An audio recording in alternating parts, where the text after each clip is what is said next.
नमस्कार। आज की इस खास चर्चा में आपका स्वागत है। देखिए, इंटरनेट पर यूपीएससी की तैयारी के लिए इतनी सारी जानकारी और इतनी सारी क्लासेस बिखरी पड़ी हैं कि कोई भी नया एस्पिरेंट आसानी से इस भंवर में उलझ सकता है।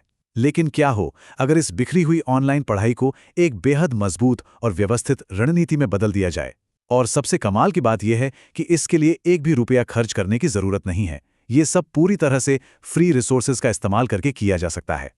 तो चलिए, बिना किसी देरी के इस ब्लूप्रिंट में गहराई से गोता लगाते हैं।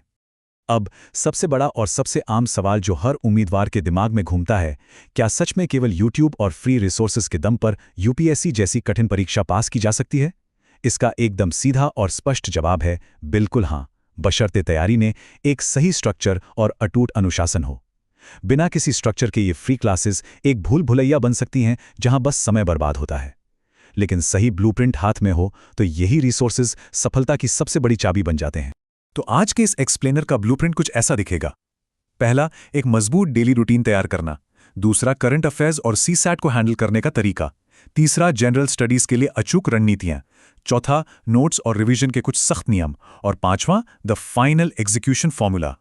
शुरुआत करते हैं हमारे पहले पिलर से। नंबर एक डेली रूटीन बनाना, जो कि असल में सफलता की नींव है। आखिर क्या पढ़ना है, इससे पहले यह तय होना चाहिए कि समय को कैसे बांटना है। एक आइडियल दिनचर्या कैसी होनी चाहिए? ये 6 से 8 घंटे का एक परफेक्ट डेली स्टडी मॉडल है। इसे ध्यान से समझते हैं। रोज 2 घंटे करंट अफेयर्स के लिए फिक्स होने चाहिए। इसके बाद 2.5 से 3 घंटे किसी भी स्टैटिक सब्जेक्ट जैसे पॉलिटी या हिस्ट्री को दिए जाने चाहिए। 1 घंटा सीसैट की प्रैक्टिस के लिए, 1 घंटा दिन भर जो पढ़ा उसके रिवीजन के लिए, और 1 घंटा पिछले वर्षों के प्रश्नों यानी पीवाईक्यूज की प्रैक्टिस के लिए। यह मॉडल इतना संतुलित है कि इससे बिना किसी बर्नआउट के लगातार लंबे समय तक पढ़ाई की जा सकती है। डेली रूटीन तो सेट हो गया, लेकिन इस पूरी मेहनत को बांधने का काम करती है वीकली स्ट्रैटेजी। रविवार का दिन बेहद खास है। इस दिन कुछ भी नया नहीं पढ़ना है। संडे का मतलब है सिर्फ और सिर्फ full revision. Madhukar Kotwe sir के वीडियो के जरिए पूरे हफ्ते के करंट अफेयर्स को रिवाइज किया जाना चाहिए। और हाँ, रविवार का आधा दिन मॉक टेस्ट और पीवाईक्यू प्रैक्टिस के नाम होना चाहिए। यही वो दिन है जब हफ्ते भर की बिखरी हुई मेहनत को एक जगह समेटा जाता है। आगे बढ़ते हैं हमारे दूसरे सेक्शन पर, करंट अफेयर्स और सीसैट। ये वो विषय हैं जो रोज ध्यान मांगते हैं, इनमें नागा बिल्कुल नहीं चल सकता। करंट अफेयर्स तैयारी का वो हिस्सा जहां अक्सर लोग भटक जाते हैं। इसके लिए एकदम सटीक अप्रोच ये है कि रोज 1 से 1.5 घंटे दैनिक समय प्रकाश को दिए जाएं। यहां से जीएस वाइज यानी पॉलिटी, इकोनॉमी, आईआर और पर्यावरण के बहुत ही शॉर्ट नोट्स बनाने चाहिए। दृष्टि आईएएस के वीडियोस काफी मददगार हैं, लेकिन एक बात साफ रहे, ये सिर्फ कॉन्सेप्ट समझने के लिए हैं। इन्हें देखकर ग्रंथ नहीं लिखने हैं। और अंत में हफ्ते के आखिर में मधुकर कोटवे सर के वीडियो से रिवीजन करके सारे गैप्स भर लेने चाहिए। इसके लिए एक बहुत ही असरदार करंट अफेयर्स रूल है, जिसे गांठ बांध लेना चाहिए। पहला स्टेप, पढ़ें। दूसरा, नोट्स बनाएं। तीसरा, रिवाइज करें। और चौथा, इसी प्रक्रिया को बार बार दोहराएं। चीजों को लंबे समय तक याद रखने का बस यही एक अचूक मंत्र है। अब बात करते हैं सीसैट की। देखिए, इसे हल्के में लेना एक बहुत बड़ी भूल हो सकती है। माना कि ये सिर्फ क्वालिफाइंग है, लेकिन अगर ये क्लियर नहीं हुआ तो जीएस की सारी मेहनत धरी की धरी रह जाती है। इसलिए क्वांट, रीजनिंग और कॉम्प्रिहेंशन की रोजाना 1 घंटे प्रैक्टिस एकदम अनिवार्य है।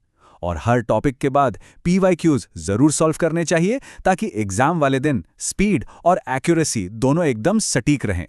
चलिए, अब आते हैं तीसरे सेक्शन पर, जनरल स्टडीज के लिए रणनीतियां। ये हमारी तैयारी का एकदम स्टैटिक कोर है। जीएस के इस पूरे पहाड़ को तोड़ने की एक बहुत ही शानदार और तेज अप्रोच है। चाहे पॉलिटी हो या इकोनॉमी, हिस्ट्री हो या ज्योग्राफी, हर विषय के लिए अनअकैडमी के लेक्चर से बेसिक्स क्लियर किए जा सकते हैं, और फिर ओनली आईएएस हिंदी मैराथन के जरिए उनका सुपर फास्ट रिवीजन। जैसे पॉलिटी में सारा फोकस आर्टिकल्स और अमेंडमेंट्स याद करने पर होना चाहिए। इकोनॉमी में करंट अफेयर्स को बेसिक्स के साथ लिंक करना सबसे जरूरी है। हिस्ट्री को हमेशा टाइमलाइन बनाकर पढ़ना चाहिए। ज्योग्राफी, बिना मैप वर्क के ज्योग्राफी अधूरी है। और पर्यावरण, जिसका वेटेज आजकल बहुत ज्यादा है, उसे हमेशा करंट अफेयर्स के साथ जोड़कर ही तैयार करना चाहिए। चौथा हिस्सा बहुत ही खास है, नोट्स, रिवीजन और कुछ सख्त नियम। ये वो सीमेंट है जो इस पूरी तैयारी की ईंटों को एक साथ मजबूती से जोड़े रखता है। बिना इसके सब कुछ बिखर सकता है। नोट्स बनाने का मतलब पूरी किताब को दोबारा छापना बिल्कुल नहीं है। नोट्स हमेशा छोटे और एकदम क्रिस्प होने चाहिए। इन्हें जीएस के अलग अलग पेपर्स के हिसाब से बांट कर रखना चाहिए।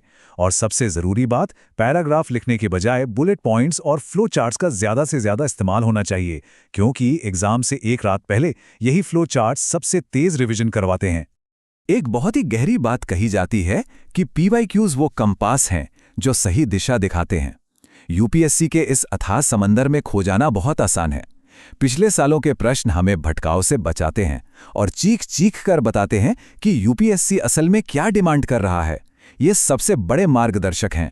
और एक बहुत ही कड़वा सच, यूट्यूब वीडियोस सिर्फ सीखने के टूल हैं, अंतिम मंजिल नहीं। घंटों बैठकर मैराथन वीडियोस देखने से सिलेक्शन नहीं होता। मैराथन क्लासेस सिर्फ और सिर्फ रिवीजन के लिए होती हैं, पहली बार पढ़ने के लिए नहीं। जब तक सेल्फ स्टडी नहीं होगी तब तक इन वीडियोस का कोई खास फायदा नहीं है। और अब हम पहुंच गए हैं अपने 5वें और सबसे अहम सेक्शन पर, द फाइनल एग्जीक्यूशन फॉर्मूला। ये वो फ्रेमवर्क है जो इस पूरी चर्चा का निचोड़ है।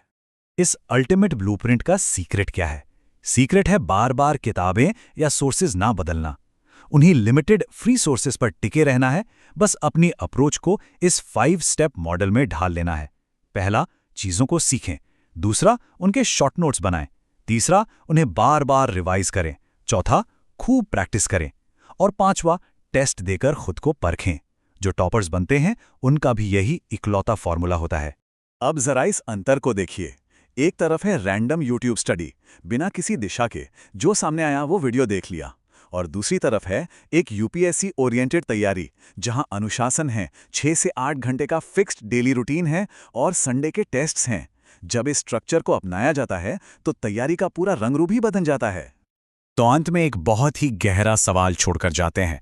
क्या अगले 3 से 4 महीने की अटूट निरंतरता और अनुशासन ही वो इकलौती दीवार है जो एक एस्पिरेंट और उसकी कामयाबी के बीच खड़ी है? अगर आज से ही इस ब्लूप्रिंट को पूरी ईमानदारी के साथ लागू कर दिया जाए तो नतीजे यकीनन चौंकाने वाले होंगे। इस खास विश्लेषण में जुड़ने के लिए बहुत बहुत धन्यवाद। सीखते रहें और मजबूती से आगे बढ़ते रहें।